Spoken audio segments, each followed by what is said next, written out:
Andrew, 9 under par for the tournament after a really good round on the West course. You've put yourself right up there. There are a couple of guys that may go lower yet, but hitting the weekend in contention must be a good feeling. Yeah, the first 2 rounds on different courses, you never quite feel quite comfortable. You don't know, the greens are different speed, and you just want to play solid and give yourself a chance. And yeah, managed to get the East out the way yesterday, 3 under par. And the West today, it's the easier golf course, so yeah, 65 today. And East yesterday, 3 under par is always a pretty darn good score on East, isn't it? Yeah, I like that course. I've had good track record there.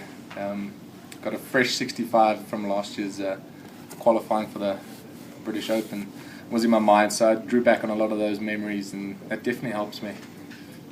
What was working particularly well for you today around the West? A putter.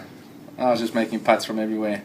All I wanted to do was just get it on the green, doesn't matter where, and it was going in, so that was great. How many putts did you take? Probably 26 maybe. That's pretty good, yeah, impressive.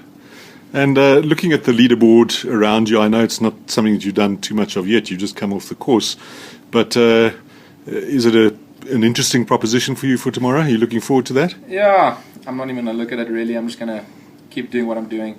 It's an old cliche saying just play your own game, but it really does make a difference to just stay focused. Obviously it's nice to be playing with other guys that are playing well, so tomorrow, yeah, I'm looking forward to it. Should be fun. Interesting presence on the bag there. Yeah, a form of late last year was just struggling a little bit, and my dad thought that he's the best caddy I've ever had, so he wanted to come have another go, and she's track record, he might be right. Guys, questions?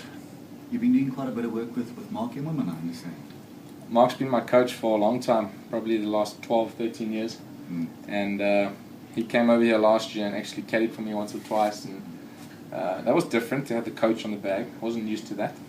But the swing just feels very technically sound. We've really come to a position where he's in the States and I can just film a video here on the driving range, send it to him and say, I'm just leaving it a little bit right. And he says, well, just square up your shoulders, or we've got to a point where I can actually almost fix myself. So, and I mean, he's got a great record. He's been on tour for a long time, coaching guys. He's someone I trust, and that's important. Andrew, how many Joburg Opens have you done? This is my 5th one. Started in 2010. Is that 5? That's 5. So that's my 5th one, yeah. And never really played my best golf yet. It's always been early in the season.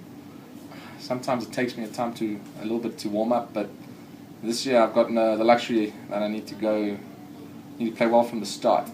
Don't have enough events to warm up yet. Got to get going. And you've got that British Open hanging in front of your nose again. Well, you know what? Once you've been there once, you won it. You've tasted it, and that'll be a great bonus. We'll think about that at the end of the week. Let's see what happens. Your dad, is he a golfer? He used to own the Complete Golfer magazine. He started it, yeah. And that's how he got involved, and I used to just go play 9 holes with him in the afternoons. But he's a 15 handicap golfer, and I think this is the most rounds he's been on the course the last year or 2, so yeah, he's not that much of a golfer. Okay. Yeah, I played with him once and I was standing on the tee, I was in danger. He understands me. Yeah.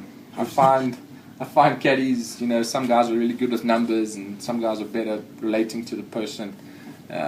He knows me as well as anybody, and I think that's really what means the most, Do you think you'll keep him on the bag? That's his decision. He's got a job that he's got to do, but if we win this week, I think he'll definitely stay on the bag for next week. Can you afford him? I've got to pay back, eh? Sometimes the tables turn, so I'll be happy to give him a nice big check at the end of the month, end of the week.